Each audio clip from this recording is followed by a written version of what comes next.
BJP ಕಾರ್ಯಕರ್ತೆಯನ್ನ ಪೊಲೀಸರು ಬಟ್ಟೆ ಬಿಚ್ಚಿ ಅಮಾನುಷವಾಗಿ ಥಳಿಸಿರುವ ಆರೋಪ ಹುಬ್ಬಳ್ಳಿಯಲ್ಲಿ ಕೇಳಿಬಂದಿದೆ. ಸುಜಾತ ಹಂಡಿಗೆ ಎಂಬುವರಿಗೆ ಕೇಶವಾಪುರ ಪೊಲೀಸರು ಮನಬಂದಂತೆ ಥಳಿಸಿದ್ದಾರೆ ಅಂತ ಆರೋಪಿಸಲಾಗಿದೆ.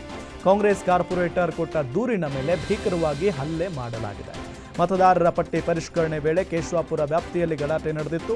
ಮತದಾರರ ಪಟ್ಟಿ ಪರಿಷ್ಕರಣೆ ವೇಳೆ ಅಧಿಕಾರಿಗಳ ಜೊತೆ ತೆರಳಿದ್ದ ಸುಜಾತ ಹಂಡಿ ಈ ವೇಳೆ ತಗಾದೆ ತೆಗೆದು ಗಲಾಟೆ ಮಾಡಿದ್ರು. ಹಳೆ ಪ್ರಕರಣ ಮುಂದಿಟ್ಟುಕೊಂಡು ಕಾಂಗ್ರೆಸ್ ಕಾರ್ಪೊರೇಟರ್ ಹಾಗೂ ಬೆಂಬಲಿಗರ ಗಲಾಟೆ ನಡೆಸಿದ್ರು. ಈ ವೇಳೆ ಕಾಂಗ್ರೆಸ್ ಕಾರ್ಪೊರೇಟರ್ ಸುವರ್ಣ ನೀಡಿದ ದೂರಿನ ಮೇಲೆ ಸುಜಾತಾಳನ್ನ ಬಂಧಿಸಿ ಹಲ್ಲೆ ಮಾಡಲಾಗಿದೆ.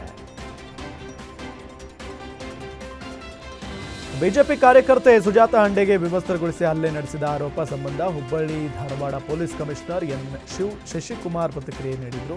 ಬಂಧನ ಸಂದರ್ಭದಲ್ಲಿ ನಮ್ಮ ಪೊಲೀಸರ ಮೇಲೆ ಹಲ್ಲೆ ನಡೆಸಿದ್ದಾರೆ. ಬಳಿಕ ವಾಹನದಲ್ಲಿ ಕೂರಿಸಿದ ಮೇಲೆ ಬಟ್ಟೆಯನ್ನು ಹಾಕಿಯೇ ತೆಗೆದಿದ್ದಾಳೆ. ನಮ್ಮ ಮಹಿಳಾ ಸಿಬ್ಬಂದಿ ಹೊಟ್ಟೆಗೆ ಕಚ್ಚಿ ಗಾಯಗೊಳಿಸಿ ಸಿಬ್ಬಂದಿಯನ್ನು ತಳ್ಳಿದ್ದಾಳೆ.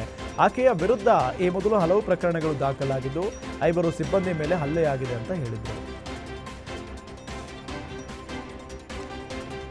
ರೆಕಾರ್ಡ್ ಆಗ್ತಾ ಇದ್ದಂತೆ ರಾಜಕೀಯದ ವಿದಾಯ ಮಾತನಾಡಿದ್ರ ಸಿಎಂ ಸಿದ್ದರಾಮಯ್ಯ ಎಂಬ ಪ್ರಶ್ನೆ ಮೂಡಿದೆ. ಹಾವೇರಿಯಲ್ಲಿ ಮಾತನಾಡಿದ ಅವರು, ಅಧಿಕಾರದಲ್ಲಿ ಇನ್ನೂ ಎಷ್ಟು ದಿನ ಇರ್ತೀನೋ ಗೊತ್ತಿಲ್ಲ, ಇರೋ ಅಷ್ಟು ದಿನ ಉತ್ತಮವಾಗಿ ಆಡಳಿತ ಮಾಡ್ತೇನೆ. ವೈಯಕ್ತಿಕವಾಗಿ ನನ್ನ ಆಡಳಿತ ನನಗೆ ತೃಪ್ತಿ ಇದೆ ಅಂತ ಅಚ್ಚರಿಯ ಹೇಳಿಕೆ ನೀಡಿದ್ದಾರೆ. CM Siddaramaiah Devaraj Arasu record break ಮಾಡಿರೋದು ಸುಲಭ ಅಲ್ಲ ಅಂತ ಸಚಿವ ಡಾಕ್ಟರ್ MC ಸುಧಾಕರ್ ಅಭಿಪ್ರಾಯಪಟ್ಟಿದ್ದಾರೆ. ಚಿಕ್ಕಬಳ್ಳಾಪುರದಲ್ಲಿ ಮಾತನಾಡಿದ ಅವರು, ಮುಂದಿನ ದಿನಗಳಲ್ಲಿ ಸಿದ್ದರಾಮಯ್ಯ ಸಾಧನೆ ಬ್ರೇಕ್ ಮಾಡೋದು ಯಾರಿಗೂ ಆಗುವುದಿಲ್ಲ. ಸಿಎಂ ಸ್ಥಾನವನ್ನು ಅಲಂಕರಿಸಿ ದೀರ್ಘಕಾಲ ಉಳಿಸಿಕೊಳ್ಳುವುದು ದೊಡ್ಡ ಸಾಧನೆ. ಹಿಂದುಳಿದ ವರ್ಗದ ಕಷ್ಟದ ಜೀವನದಿಂದ ಮೇಲ್ಬಂದ ವ್ಯಕ್ತಿ ಸಿದ್ದರಾಮಯ್ಯ. ಯಾವುದೇ ಕಳಂಕ ಇಲ್ಲದೆ 25 ಬಜೆಟ್ ಮಂಡಿಸಿದ್ದಾರೆ. ಮೂಡ ಪ್ರಕರಣದಲ್ಲಿ ಸಿಎಂಗೆ ಕಳಂಕ ತರುವ ಪ್ರಯತ್ನ ಪಟ್ಟಿದ್ರು ಅಂತ ಹೇಳಿದ್ರು. ದೇವರಾಜ್ ಅರಸು ನಂತರ ಸಿದ್ದರಾಮಯ್ಯನವರು ದಾಖಲೆ ಸೃಷ್ಟಿಸಿದ್ದಾರೆ ಅಂತ ಬಳ್ಳಾರಿಯಲ್ಲಿ ಮಾಜಿ ಸಚಿವ ಶ್ರೀರಾಮುಲು ಸಂತಸ ವ್ಯಕ್ತಪಡಿಸಿದ್ದಾರೆ. ಕಳೆದ 17 ವರ್ಷಗಳಲ್ಲಿ ಸಿದ್ದರಾಮಯ್ಯನವರು ಸಾಂವಿಧಾನಿಕ ಹುದ್ದೆಯನ್ನು ಅಲಂಕರಿಸಿದ್ದಾರೆ.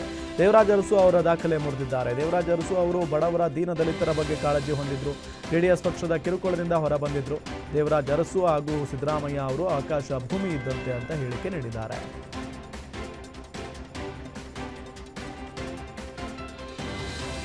ಶಾಸಕ ಭರತ್ ರೆಡ್ಡಿ ಹೇಳಿದ ತಕ್ಷಣವೇ ಗನ್ಮ್ಯಾನ್ ನಮ್ಮ ಮನೆ ಕಡೆ ಶೂಟ್ ಮಾಡಿದ್ದಾನೆ ಅಂತ ಮಾಜಿ ಸಚಿವ ಜನಾರ್ದನ್ ರೆಡ್ಡಿ ಹೇಳಿಕೆ ನೀಡಿದರು. ಈ ಗಲಭೆ ನಡೆದಿದ್ದೇ ಶಾಸಕ ಭರತ್ ರೆಡ್ಡಿಯಿಂದ ಮೃತ ರಾಜಶೇಖರ್ ಬಾಟಲ್ ಎಸೆಯುವ ದೃಶ್ಯವನ್ನು ತೋರಿಸುವ ಮೂಲಕ ಜನಾರ್ದನ್ ರೆಡ್ಡಿ ಆರೋಪ ಮಾಡಿದರು. ಶಾಸಕ ಭರತ್ ರೆಡ್ಡಿ ಕಡೆಯಿಂದ ಮರ್ಡರ್ ಆಗಿದೆ. ಬಾಟಲ್ ಎಸೆದು ವಾಪಸ್ ಹೋಗುವ ವೇಳೆ ಶೂಟ್ ಮಾಡಲಾಗಿದೆ. ಶಾಸಕ ಭರತ್ ರೆಡ್ಡಿ ಹೇಳಿ ಮಾಡಿಸಿದ ಗಲಭೆಯಾಗಿದೆ ಅಂತ ಆರೋಪಿಸಿದರು.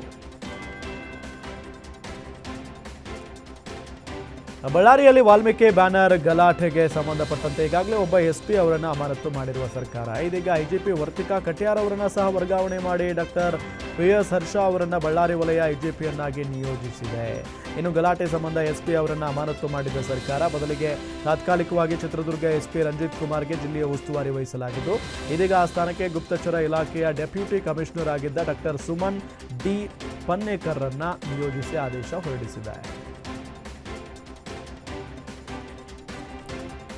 ಬಳ್ಳಾರಿ ಬ್ಯಾನರ್ ಗಲಾಟೆ ವಿಚಾರ ಮಾಸುವ ಮುನ್ನವೇ ರಾಜ್ಯದಲ್ಲಿ ಮತ್ತೊಂದು ಘಟನೆ ಸದ್ದು ಮಾಡಿದೆ. ಕೋಲಾರ ಜಿಲ್ಲೆಯ ಮಾಲೂರು ತಾಲೂಕಿನ ಕಾಂಗ್ರೆಸ್ ಬಿಜೆಪಿ ಕಾರ್ಯಕರ್ತರ ನಡುವೆ ಬ್ಯಾನರ್ ಗಲಾಟೆ ಜೋರಾಗಿದೆ. ಸೋಷಿಯಲ್ ಮೀಡಿಯಾದಲ್ಲಿ ಹಾಲಿ ಮಾಜಿ ಶಾಸಕರ ಬೆಂಬಲಿಗರ ನಡುವೆ ಟಾಕ್ ಫೈಟ್ ನಡೆದಿದೆ. ಮಾಜಿ ಶಾಸಕ ಮಂಜುನಾಥ್ ಗೌಡ ಹುಟ್ಟುಹಬ್ಬ ಹಿನ್ನೆಲೆ ಬೆಂಬಲಿಗರು ಪಟ್ಟಣದಲ್ಲಿ ಬ್ಯಾನರ್ ಅಳವಡಿಸಿದ್ದು ನಮ್ಮ ಶಾಸಕರು ಎಂದು ಸಂಬೋಧಿಸಿ ಅದರಲ್ಲಿ ಶುಭಾಶಯ ಕೋರಿದ್ದಾರೆ. ಇದಕ್ಕೆ ಹಾಲಿ ಶಾಸಕ ನಂಜೇಗೌಡ ಬೆಂಬಲಿಗರು ಕೆಂಡಾಮಂಡಲರಾಗಿದ್ದು, ಬಿಜೆಪಿ ಕಾರ್ಯಕರ್ತರು ಹಾಕಿದ್ದ ಬ್ಯಾನರ್ನ ಮಾಲೂರು ನಗರಸಭೆ ತೆರವುಗೊಳಿಸಿದೆ.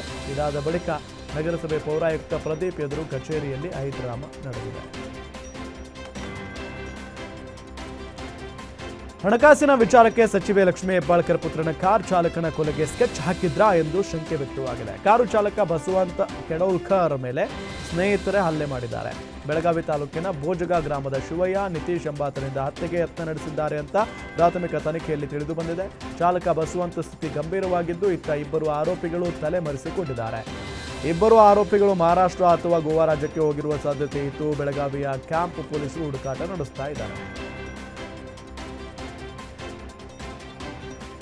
ಇಲ್ಲೊಬ್ಬ ಪಾಪಿ ತಂದೆ ಹೆತ್ತ ಮಗಳನ್ನೇ ಹಣದಾಸೆಗೆ ವೇಶ್ಯಾವಾಟಿಕೆಗೆ ದೂಡಿದ ಅಮಾನವೀಯ ಘಟನೆ ಚಿಕ್ಕಮಗಳೂರು ಜಿಲ್ಲೆಯ ಬೀರೂರಿನಲ್ಲಿ ನಡೆದಿದೆ.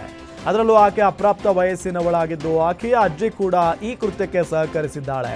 ಭರತ್ ಶೆಟ್ಟಿ ಎಂಬುವನೊಂದಿಗೆ ಮಗಳನ್ನ ಮಂಗಳೂರಿಗೆ ನೀಚ ಅಪ್ಪ ಕರೆದುಕೊಂಡು ಹೋಗಿದ್ದ. 16 ವರ್ಷದ ಅಪ್ರಾಪ್ತೆ ಮೇಲೆ 10ಕ್ಕೂ ಹೆಚ್ಚು ಜನ ಅತ್ಯಾಚಾರ ಎಸಗಿದ್ದಾರೆ. ಊರಿಗೆ ವಾಪಸ್ ಬಂದ ಬಳಿಕ ಚಿಕ್ಕಪ್ಪನಿಗೆ ವಿಷಯ ತಿಳಿಸಿದ್ದಾಳೆ. ಬಾಲಕಿಯ ಚಿಕ್ಕಪ್ಪ ಮತ್ತು ಅತ್ತೆಯಿಂದ ಬೀರೂರು ಠಾಣೆಗೆ ದೂರು ನೀಡಿದ್ದು, ಆರೋಪಿ ಅಪ್ಪ, ಅಜ್ಜಿ ಭರತ್ ಶೆಟ್ಟಿ ಸೇರಿ 12 ಮಂದಿಯನ್ನು ಪೊಲೀಸರು ಬಂಧಿಸಿ ಕಂಬಿ ಹಿಂದೆ ತಳ್ಳಿದ್ದಾರೆ.